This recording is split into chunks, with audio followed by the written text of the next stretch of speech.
Okay, Larry, Jen says that you wanted to see a video of stick fetch, which is a predecessor to force of the pile. The purpose of this is that every handling dog needs to understand that the cast, whether it be from your side or from in front of you, is not a suggestion. So we have to teach the dog that they have to go. If you start this with an e-collar, you can really screw up the dog, because electricity doesn't come, from the dog's perspective, from any particular direction. The dog's as likely to think that that e-collar force is coming from in front of her as it is behind her. So to prepare the dog for this, we do what we call stick fetch. Jennifer's got a little light whip in her hand, and she's going to bump Mally with the middle part of the whip, okay? We don't want any pain involved here at all. This is just a physical force that comes from behind. She's going to start very, very close.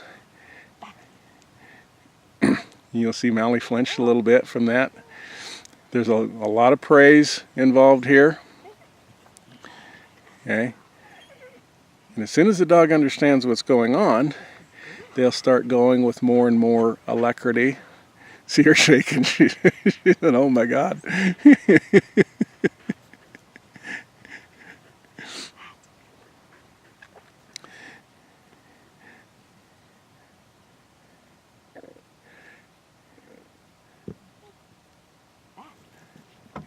And what you'll also see is Mally will start going after that bumper with even more determination.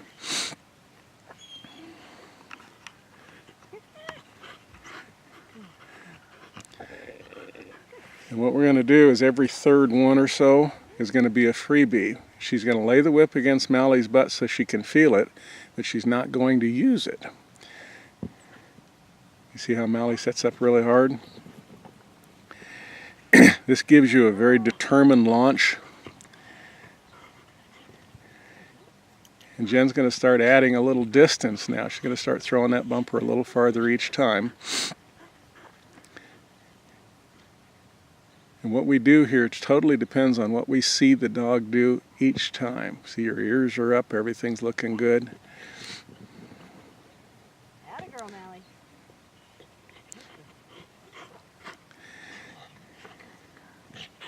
This also takes the hesitancy out of a dog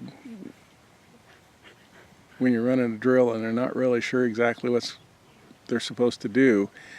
We want them to choose to drive deep no matter what. We want that to be the number one pick to solve their problems.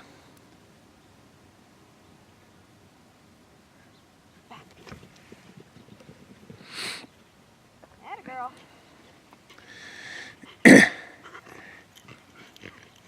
Now the next thing we do here is, instead of using touch where we're bumping the dog, we use sound. So Jennifer's going to throw a little farther, and when she sends the dog, she's going to keep that whip cocked up by her shoulder there, and after the dog is free and clear, Jennifer's going to make that whip whistle and smack the ground. A lot of times we'll find that that noise is more upsetting to the dog than actually being bumped.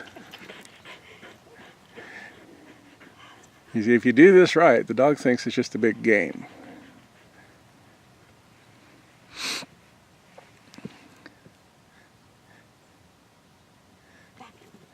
And we alternate bumps on the dog's butt with a back smack back on the ground.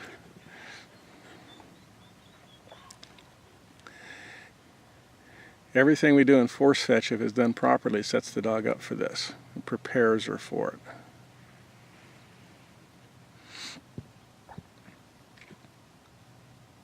Back. Back. She's handling that noise real well.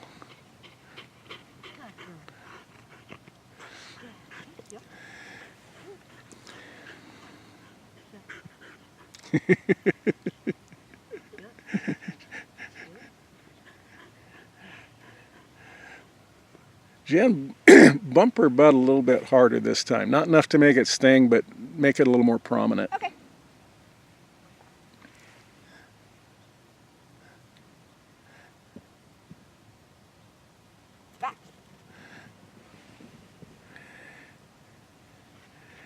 Okay, and that is a stick to fetch. Now, the next thing that we will do when it comes to this is we will put a flag down there about 60, 70 yards away. And Here. we'll put a pile of bumpers there.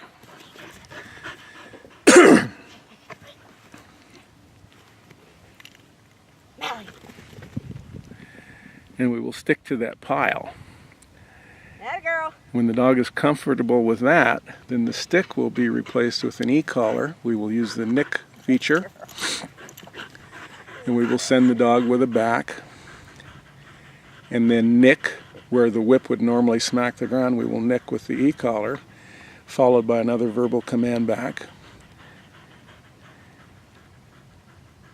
And this is all set up so the dog understands when she hears that back and feels the nick and hears another back that she is supposed to accelerate and run harder. I think Mally's going to figure this out fairly quickly. Anyway, that is stick fetch.